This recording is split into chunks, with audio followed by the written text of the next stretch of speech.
નમસ્કાર દર્શક મિત્રો, સીઆઈડી ટ્રસ્ટ ન્યૂઝમાં આપનું સ્વાગત છે। નજર કરીએ આજના સમાચાર પર। કેબિનેટ મંત્રી શ્રી રાઘવજીભાઈ પટેલના અધ્યક્ષસ્થાને જામનગર તાલુકાના ઘુવાવ ગામે વિકસિત ભારત સંકલ્પ યાત્રા કાર્યક્રમ યોજાયો।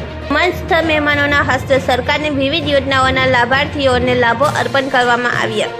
22 ડિસેમ્બર 2023ના રોજ સમગ્ર રાજ્યના છેવાડાના માનવી સુધી રાજ્ય સરકારની વિવિધ યોજનાઓના લાભ મળી રહે તે હેતુથી વિકસિત ભારત સંકલ્પ યાત્રા દરેક ગામના પરિભ્રમણ કરી રહી છે।